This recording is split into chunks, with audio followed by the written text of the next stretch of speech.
Здравствуйте, в эфире «Настоящее время» из студии в Вашингтоне. С вами Юлия Аппел. Сегодня в программе военно-морская доктрина России. Насколько новые желания совместимы со старыми возможностями. Скандальные выборы в Новой Украине, Черниговские игры патриотов и битвы олигархов. Декоммунизация или реставрация, можно ли запретить историю? Американские эксперты о новых законах в Украине и России. Начинаем с новостей из Праги. Катерина, пожалуйста. Спасибо, Юлия. События дня в настоящем времени из Праги. Я Катерина Кочкина. Здравствуйте. Наблюдатели ОБСЕ попали под обстрел из минометов и автоматических гранатометов в городе Счастье под Луганском. В воскресенье сотрудники мониторинговой миссии собирались пересечь линию соприкосновения сторон конфликта в Донбассе. Переход был заранее согласован с украинскими военными и сепаратистами. После начала обстрела участники мониторинговой миссии вынуждены были укрыться на блокпосту непризнанной ЛНР. Обстрел продолжался около 1,5 часов. Обстрел начался внезапно. Это был огонь из минометов и автоматических гранатометов. Обстрел был продолжительным и велся с севера от линии соприкосновения. Могу сказать, что один из снарядов взорвался в 40 метрах от пассажирского автобуса, то есть едва не попал в группу гражданских лиц.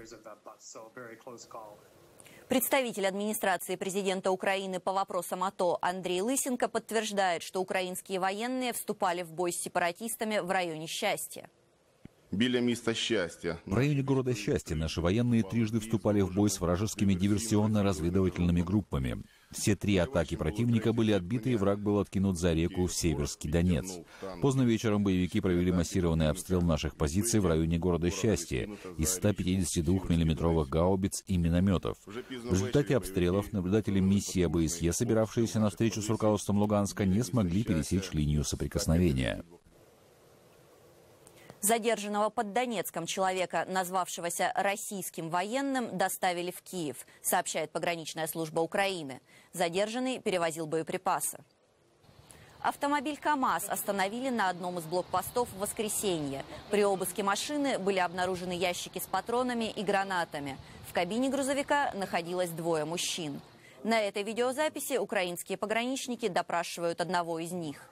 Как утверждают сотрудники службы, первый мужчина относится к вооруженным формированиям сепаратистов.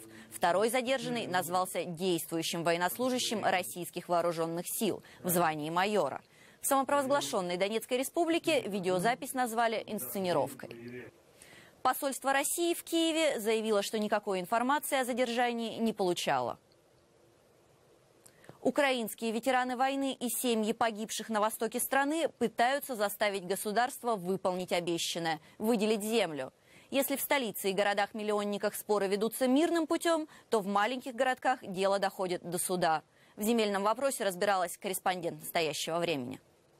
Участник боевых действий в зоне конфликта на востоке Украины Сергей Кучма уже полгода пытается отбить обещанную землю ветеранам войны у государства. Пока безуспешно.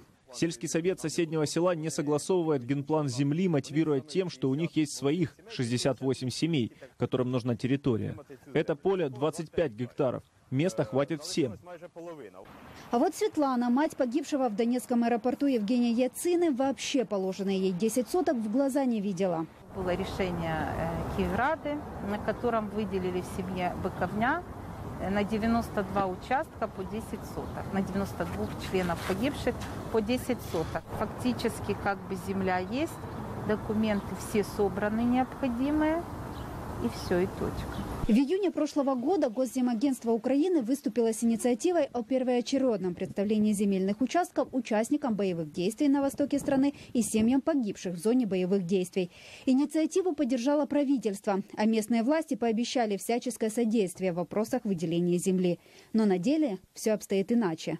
На сегодняшний день в городе Киев не выделено ни одного участка. Так, чтобы были на руках все документы о праве собственности на землю, таких случаев нет.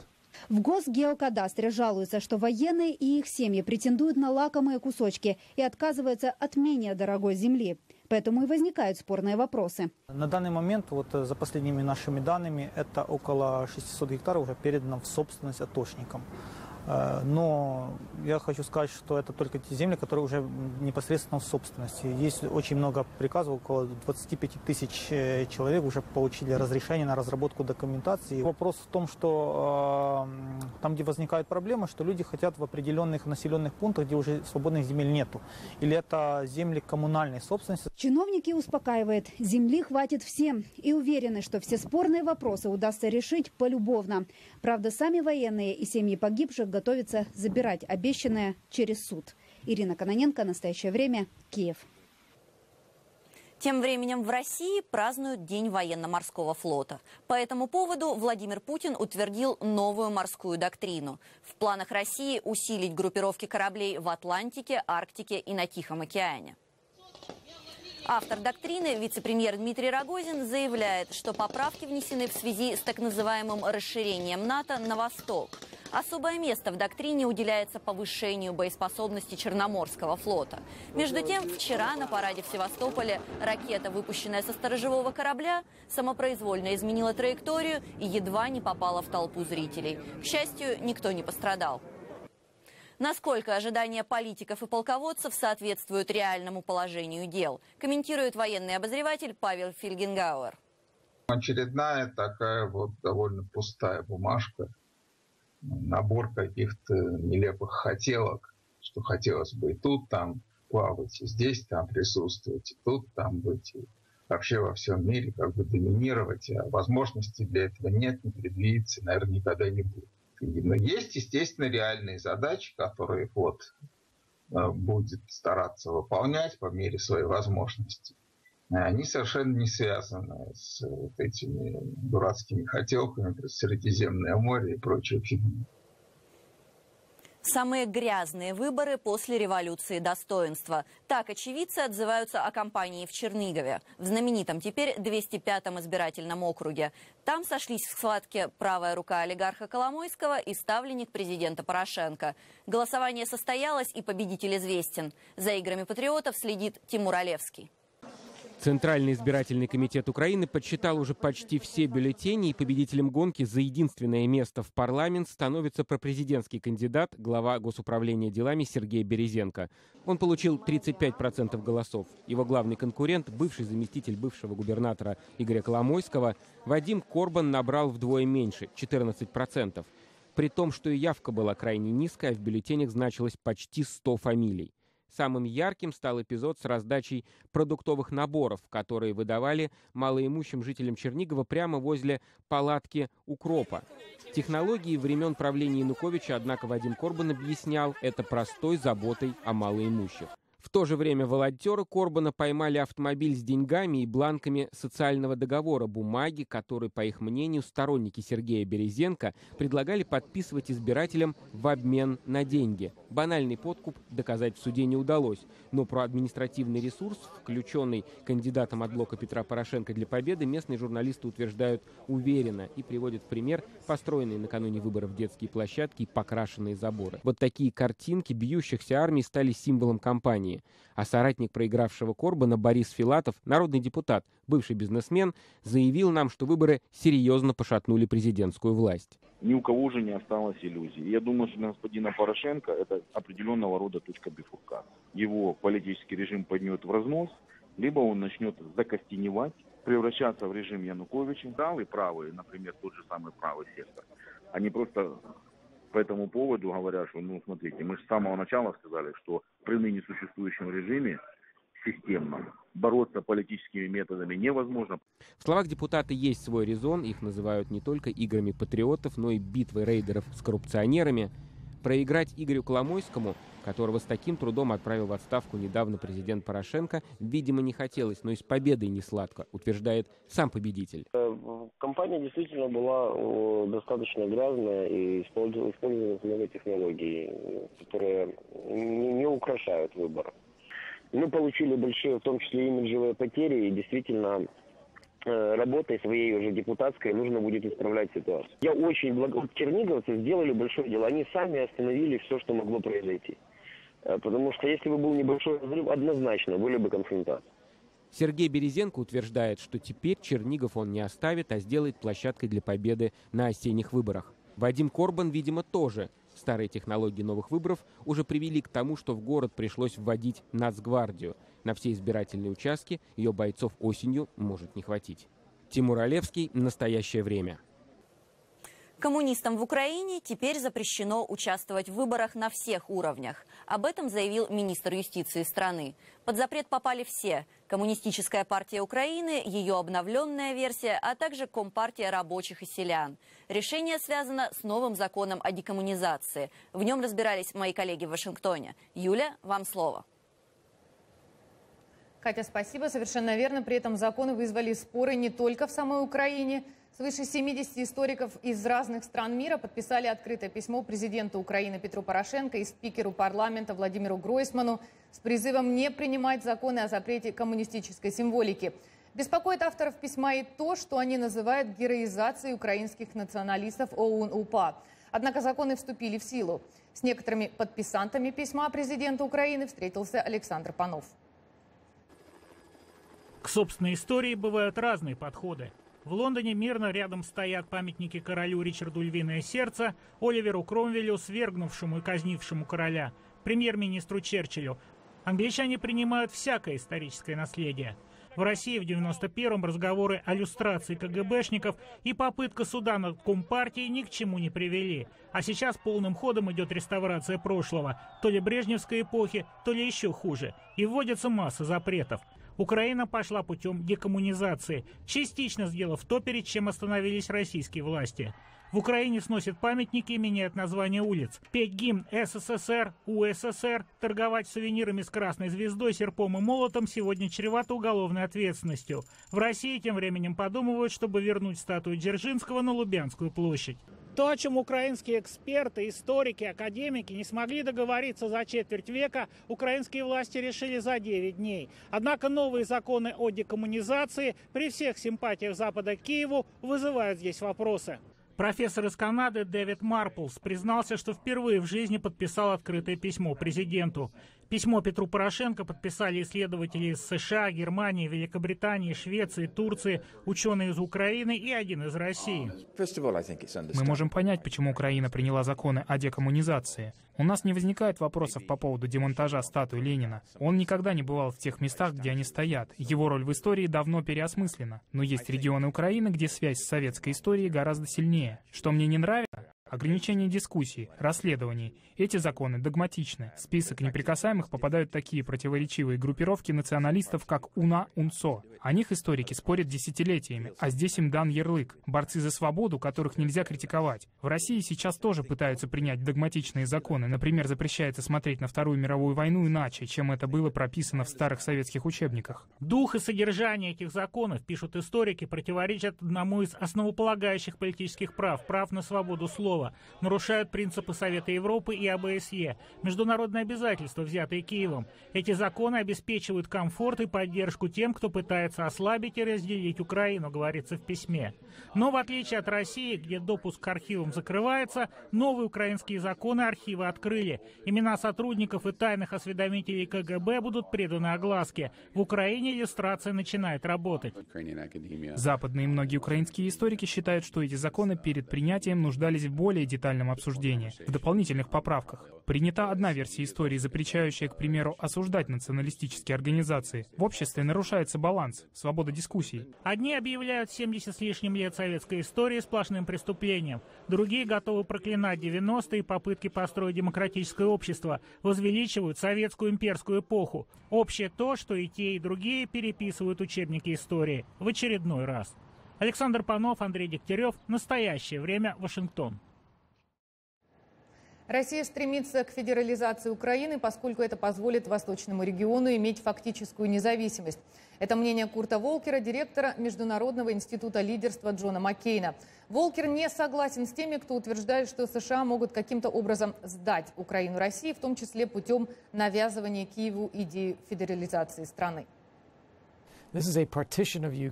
Соглашение, подписанное в Минске в феврале, следует называть не мирными договоренностями, а соглашением о разделе Украины, которое было навязано Киеву, Германии, России и Франции. Сейчас соблюдение этого раздела страны отслеживается международным сообществом посредством ОБСЕ. Минские соглашения — не решение, а проблема, поскольку фактически они придают легитимность российскому вторжению в Украину. Вместе с тем Россия не выполняет даже эти соглашения, отмечает Курт Волкер и высказывает предположение, что Москва будет поступательно влиять на ситуацию в Украине. Россия вторглась в Грузию в августе. В прошлом году в августе Россия совершила масштабное военное наступление внутрь Украины. Нам следует к этому приготовиться снова. Сделает ли Россия что-нибудь, мы сможем узнать только когда мы это увидим. Но нам следует к этому быть готовыми. Чего нам следует ожидать? Есть коридор, который связывает Крым и Восточную Украину через Мариуполь. И они могут попытаться занять больше этой территории путем захвата города или его окрестностей, чтобы установить связку, оставив город в некоторой изоляции и оказывая на него давление. Мы можем увидеть проявление усилий России по захвату Одессы. Этого можно ожидать и к северу от города, где проживает больше сочувствующего России населения. Это может произойти путем использования войск из Приднестровья. Несколько дней назад я встречался с представителем этого региона, и некоторые считают, что Россия может дойти до устья Дуная. Я в это не верю, но эту возможность следует изучить. Есть много сценариев развития событий. Следует также упомянуть Харьков. Россия ранее пыталась безуспешно захватить этот город, но она может сохранять этот интерес. Зарубежные компании отказываются поставлять оборудование российским ученым, сообщают СМИ со слов самих ученых. По информации Associated Press, причиной отказа является сочетание санкций против России за ее действия в Украине и рост враждебности к России на Западе. Сюжет Филиппа Алексио. После введения санкций Евросоюза и США в отношении России за ее роль в конфликте в Украине, многие западные фирмы отказались поставлять свои технологии России, опасаясь нарушить санкции. Как результат, страдает российская наука. Так, например, ученый из Института теплофизики Сибирского отделения Академии наук Артур Бильский получил отказ от Японии на приобретение необходимого оборудования. Мне показалось, что это возможно, это связано и с санкциями, которые на Россию накладывают. В свою очередь, Кремль включил частную образовательную организацию «Династия» в список иностранных агентов. «Династия», предоставлявшая гранты молодым ученым в сфере естественных и общественных наук, была вынуждена принять решение о самоликвидации. До сих пор российские чиновники отрицали негативное влияние санкций на экономику страны. Однако работа многих российских ученых зависит от доступа к технологиям и материалам, производимым за рубежом. Теперь российской науке предстоит изыскать новые источники финансирования. В США Демократическая партия потребовала извинений от кандидата в президенты республиканца Майка Хакаби за его комментарии по поводу ядерного соглашения с Ираном. Хакаби заявил, что президент Обама отправляет израильтян маршем к створкам печей, очевидно, имея в виду нацистские лагеря смерти.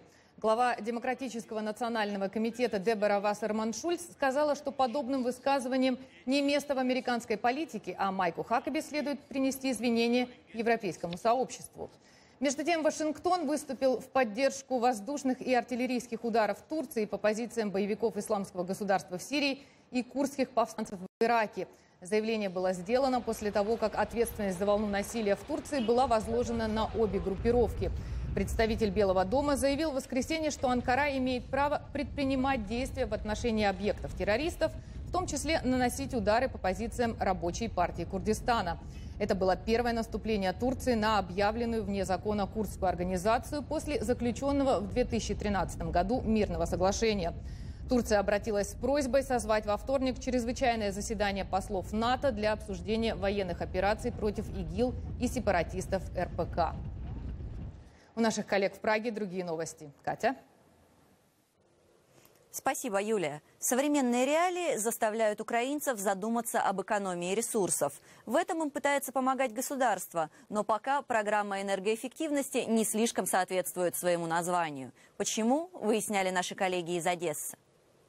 Устаревшие тепло- и электромагистрали – наследство советской эпохи. Но сегодня все больше украинцев задумывается об экономии и эффективности. Этому способствуют высокие коммунальные тарифы и стремление Украины уменьшить энергозависимость от России. Например, одессит Сергей Литвинов в вопросах энергосбережения решил не мелочиться. Зимой будем, надеюсь, экономно тратить на энерго в наших сберегающих технологий, которые мы сейчас устанавливаем здесь, проводим мероприятия. От старого дома остались только стены. Остальное заменят энергосберегающими аналогами. Особая гордость владельца – солнечные коллекторы. Бывают они плоские, бывают вот такие, как труба, как колба. Она нагревается и вот сюда выходит потом в теплообменник, выходит эта температура, кипяток. Капремонт окупится Сергею примерно через 5 лет, а в дальнейшем позволит ощутимо экономить ресурсы. На такой смелый шаг украинца подтолкнула государственная программа энергоэффективности. Правительство компенсирует своему населению до 30% затрат на энергосберегающие товары. Но за целый год работы программы в Одесской области ею решили воспользоваться всего 400 человек. Банкиры объясняют такую низкую явку собственной пассивностью. Интенсивно и активно включились в эту программу только с мая месяца. За счет этого и вот небольшое количество населения, которое решило участвовать в государственной программе. Есть и другое мнение. Из-за нестабильности украинской банковской системы обыватели относятся к крупным кредитам с осторожностью. А у старшего поколения еще свежи в памяти вмиг сгоревшие вклады Сбербанка СССР. Да и к нынешней программе кредитования немало претензий. Например, высокая ставка – 28% годовых. Почему обязательно на реализации такой очень важной государственной программы нужно обязательно втягивать банки для того, чтобы дать им заработать? Я считаю, что это дополнительная финансовая нагрузка на население, у которого денег нет. С июня текущего года новые законы возложат все вопросы по управлению, ремонту и модернизации жилищ на плечи собственников многоквартирных домов. Так что об экономии придется задуматься всем украинцам. Всеволод Ананьев, Сергей Гончаренко. Настоящее время. Одесса. И вновь время передавать слово в Вашингтон. Юля, эфир ваш. Спасибо, Катя. Звезды и полосы – главная тема новой экспозиции в Вашингтоне. В центре внимания американский флаг, который используется художниками в самых разных произведениях искусства. На открытии выставки побывала наша съемочная группа. Картины, скульптуры из дерева, неоновый свет – «Звезды и полосы. Американский флаг в современном искусстве». Так называется выставка, на которой представлены работы художников со всей страны в самых разных жанрах. Мне очень нравится работа Гевина Сьюэлла. Уникальная трехмерная смешанная техника и реализм, подобный Марку Дели и Скотту Ройстону, необычайный.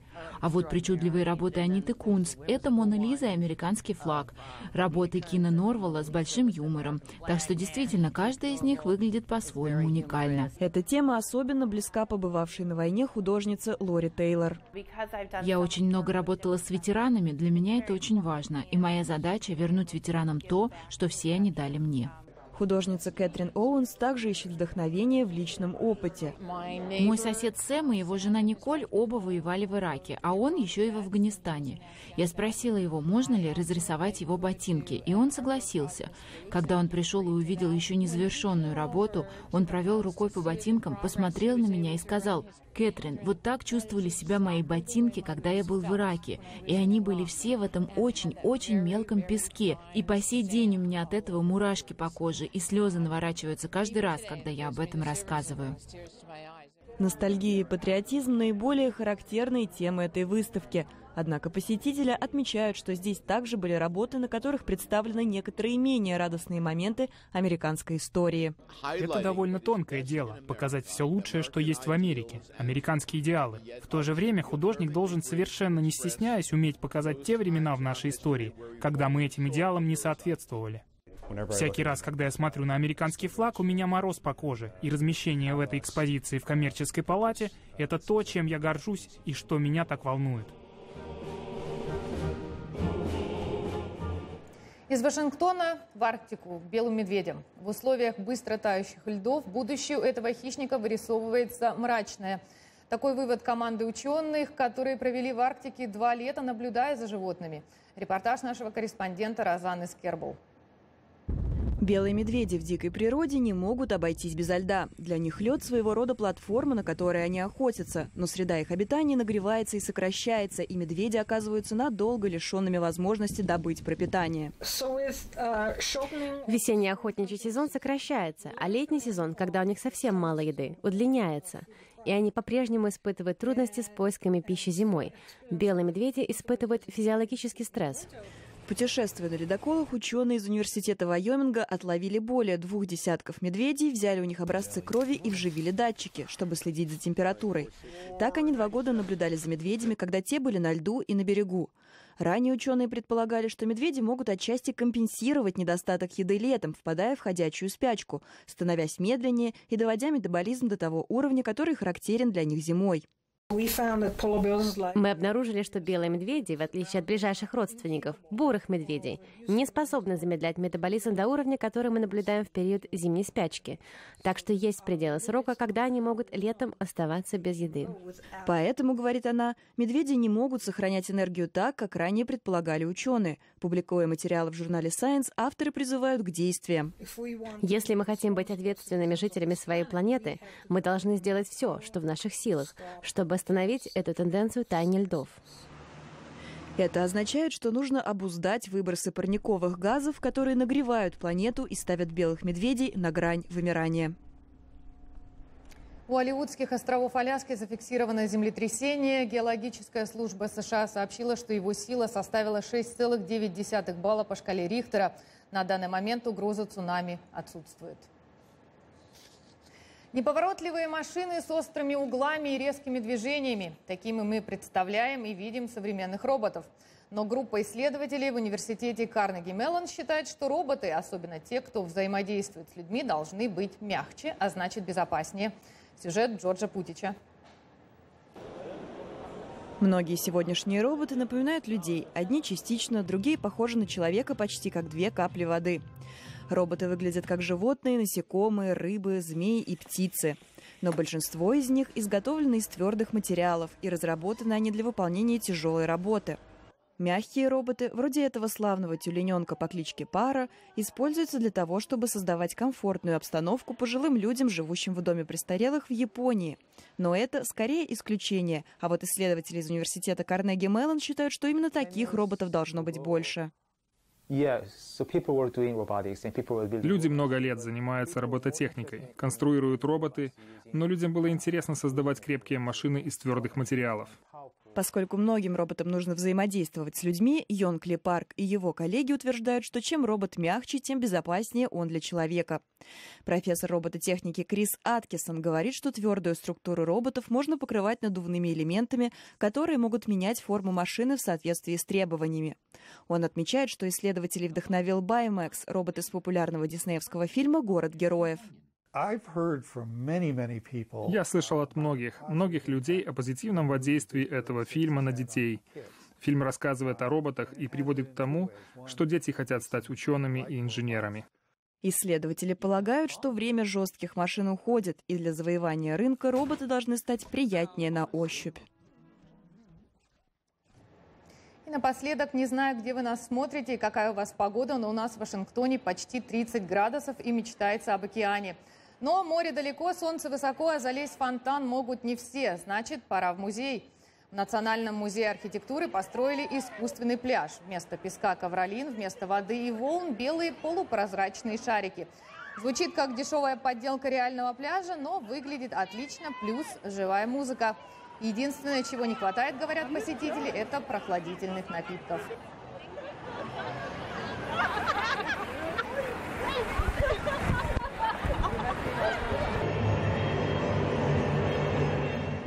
На этом наша передача подошла к концу. Спасибо, что были с нами. Мы благодарим наших коллег в Праге и прощаемся с вами до завтра. Мы благодарим коллег в Вашингтоне и всех наших зрителей. Смотрите нас в эфире своих национальных телеканалов. В настоящее время Катерина Кочкина. Всего доброго и до свидания.